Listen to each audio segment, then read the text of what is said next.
नमस्कार, मैं डॉक्टर कर्ण प्रताप सिंह। आज हमारे साथ है हिंदू कॉलेज के सेवानिवृत्त प्रोफेसर डॉक्टर देवकीनंदन साहू जी। आप भौतिक शास्त्र में शोध और अध्ययन का कार्य पिछले करीब 40 सालों से किए हैं। आज हम आपके अनुभवों को सुनेंगे जिससे हमारे युवाओं को प्रेरणा मिले और उनसे कुछ सवाल पूछेंगे कि उनका ये शिक्षण का और शोध का कार्य कैसा रहा और उन्होंने अपने जीवन में क्या सीखा और वो हमारी आने वाली पीढ़ी को क्या सिखाना चाहते हैं और क्या उनका संदेश है। तो प्रोफेसर साहब, आपने अपनी पीजी और ग्रेजुएशन कहाँ से की सर? बोले हमने आप बोलिए आराम से। हमने अपना जो डिग्री है यानी बीएससी है वो आगरा यूनिवर्सिटी से की है और एमएससी जो है हमारा इलाहाबाद यूनिवर्सिटी इलाहाबाद से है। तो आपकी डॉक्टरेट डिग्री कहाँ से है साहब? इलाहाबाद से। अच्छा, आपने किस विषय के ऊपर में अपना शोध कार्य और अपना वो चुना? यानी फिजिक्स में हमारा जो है एनहार्मोनिसिटी एंड डिफेक्ट इन क्रिस्टल्स के ऊपर वर्क है। अच्छा, तो आपके गुरुजी का नाम क्या था? डॉक्टर पीके शर्मा। अच्छा, तो बड़े वरिष्ठ आदमी होंगे, अब तो धरती पे होंगे नहीं, चले गए बहुत साल पहले है। चले गए। तो प्रोफेसर साहब, आपने अपने शोध कार्य में जो रिसर्च करी तो वो रिसर्च करते करते आपको बहुत सारी कठिनाइयों का भी सामना करना पड़ा होगा। उस जमाने में तो इंटरनेट भी नहीं था, कंप्यूटर भी नहीं था, में बैठना पड़ता होगा और पहले तो एक एक रिसर्च पेपर को ढूंढने में बहुत वक्त लगता था। लाइब्रेरी में हमारे विषय का पेपर मिल जाए और आजकल तो एक ना इंटरनेट पे बटन दबाते थे, हर चीज उपलब्ध है। तो आप कितने घंटे करीब लाइब्रेरी में बैठा करते थे? ये सब लोग हम लोग तो 10 बजे से वहीं रहते थे 5 बजे तक। अच्छा, तो आपका अधिकतर समय जो है लाइब्रेरी में ही कटता था? लाइब्रेरी में रखता था। तो आपको उस टाइम पे इलाहाबाद यूनिवर्सिटी ने हॉस्टल दिया था? हाँ, रहने के लिए हमारे पास नहीं, एक्चुअली में जब हम रिसर्च कर रहे थे उस वक्त हम फैमिली के साथ थे। तो वहाँ रहते थे। अच्छा, आपकी फैमिली आपके साथ में रहती थी? बच्चे वगैरह थे तब आपके? बच्चे भी थे। अच्छा, आपके बच्चे भी थे और आपने अपना वैवाहिक जीवन भी जी रहे थे और उसके साथ में अपनी रिसर्च का काम भी लगे पड़ते थे। तो आपके लिए नौकरी का प्रेशर भी बहुत रहता होगा?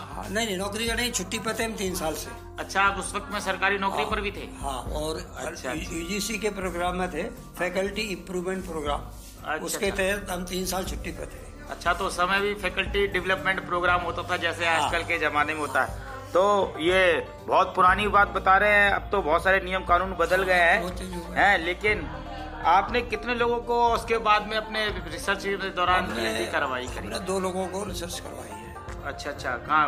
रोहिलखंड यूनिवर्सिटी से? हाँ, रोहिलखंड से हुआ, क्योंकि वहाँ से तो हम चले आए फिर अपने रोहिलखंड। तो आप रोहिलखंड में हिंदू कॉलेज में ही रहे कि किसी और कॉलेज में भी? नहीं, हिंदू कॉलेज में रहे, जो बहुत बड़ा कॉलेज है रोहिलखंड यूनिवर्सिटी का।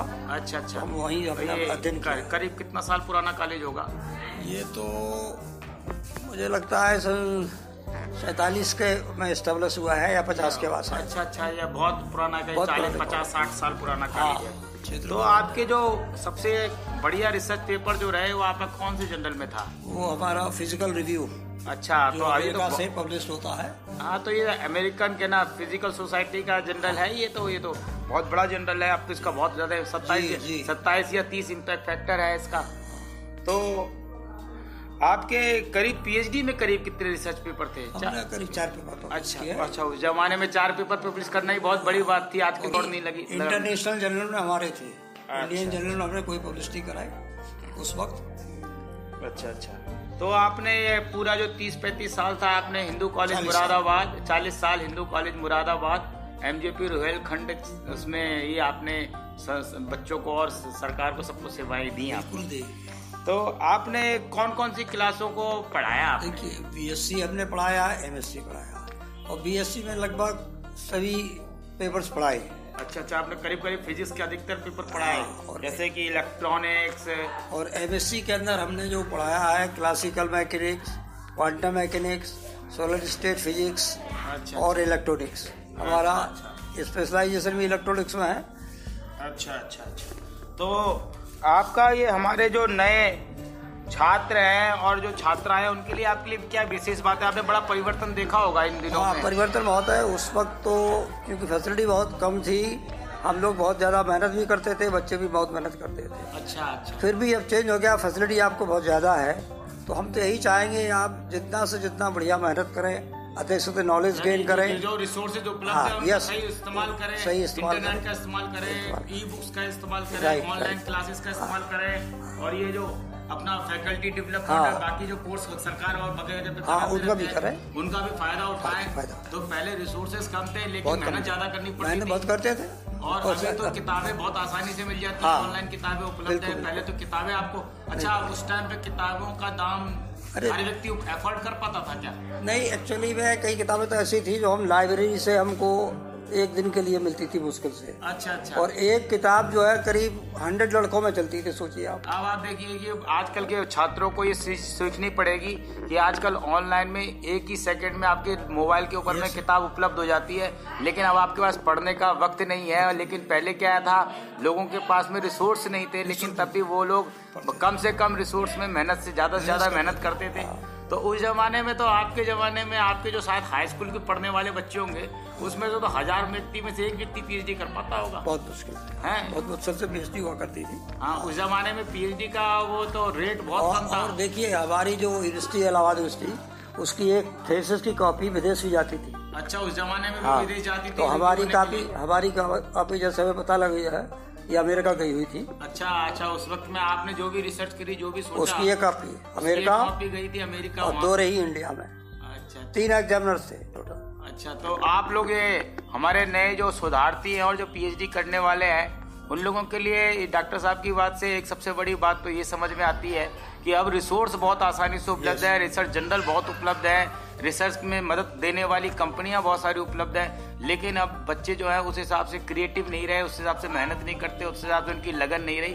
तो इन जो वरिष्ठ प्रोफेसर्स हैं इनसे हमें सीख लेनी चाहिए कि कैसे मिनिमम रिसोर्सेज के साथ में भी ये लोग अपनी उस वक्त में पढ़ाई की। उस टाइम पे तो अंग्रेजों के जमाने के बाद में देश में बहुत सारे शिक्षण संस्थान भी नहीं थे। पहले इतनी IIT नहीं थी, इतनी NIT नहीं थी, इतने गवर्नमेंट कॉलेज नहीं थे, और यूनिवर्सिटियों के पास में भी गवर्नमेंट इतना फंड नहीं देती जितना फंड अब देती है, उतना फंड नहीं था। यूनिवर्सिटी में एडमिशन बड़े मुश्किल से होते थे उस जमाने में, तो एडमिशन भी बड़े मुश्किल से होते थे, बहुत सारे लोगों को एडमिशन का ही मौका नहीं मिलता था। अब तो बच्चों को एक बात और सीखनी चाहिए कि अब एडमिशन लेना आसान है लेकिन पढ़ना मुश्किल, पढ़ना भी आसान है लेकिन अब बच्चे के पास समय नहीं है क्योंकि वो बाकी बहुत सारी चीज़ों में लगा रहता है। तो प्रोफेसर साहब, आपका नए रिसर्च में और इसमें क्या आपके लिए विचार है कि बच्चों को आप अपना संदेश देना चाहें कि वो शोध को कैसे आगे बढ़ाएं? आपने किसी उस विषय में सोचा हो कि इस विषय में अगर आपको बहुत सारे मौके मिलते तो आप इस फील्ड में आगे बढ़ते? हाँ, तो हम अपने नए शोधार्थियों को बोलेंगे कि आपकी बचाई हुई फील्ड के ऊपर में वो लोग आगे बढ़ें। हाँ, एक्चुअली देखिए फील्ड बहुत चेंज हो रहा है, डे बाई डे चेंज हो रहा है, तो लिहाजा आपको तो ज़्यादा से ज़्यादा शॉर्ट्स टाइम में ही पढ़ना चाहिए क्योंकि आए दिन चेंज होते रहते हैं। अच्छा, तो नई टेक्नोलॉजी जैसे बढ़ रही है उस पर ध्यान रखते हुए हमें नई टेक्नोलॉजी के बारे में ध्यान रखना चाहिए और उसमें नए बिंदुओं पर देश को आगे ले जाने का प्रयास करना चाहिए। जो हमने किया अब तो वो फील्ड बहुत पीछे रह गया, अब तो बहुत आगे चेंज हो गया। अच्छा, तो बहुत सारी नई टेक्नोलॉजी आ गई, बहुत सारे तरीके बदल गए। तो बहुत अच्छा लगा प्रोफेसर साहब आपसे छोटी सी बातचीत करके। हम कोशिश करेंगे कि हमारे रेडियो के माध्यम से युवाओं को बहुत सारी नई बातें आपके माध्यम से, आपके अनुभव से सीखने को मिले। तो बहुत बहुत धन्यवाद, थोड़ा सा समय हमारे थोड़ा सा हमें समय देने के लिए, और हम लोग भविष्य में फिर बात करेंगे। तो आप लोगों ने प्रोफेसर देवकीनंदन साहू जी से आपने आज बातचीत करी, आपने बातचीत सुनी, और हम भविष्य में इनके साथ में और गुफ्तगू करेंगे जिससे कि इनके जीवन का अनुभव जो है वो हमारे नए युवा पीढ़ी को समझने को मिले, जिससे कि वो अपने नए रास्तों पर चल सके। धन्यवाद महामना इनोवेटिव टेक्नोलॉजी वेलफेयर सोसाइटी की तरफ से, और हम इस तरीके की और भी वरिष्ठ प्रोफेसरों की बातचीत जो है आप लोगों को सुनवाते रहेंगे। धन्यवाद।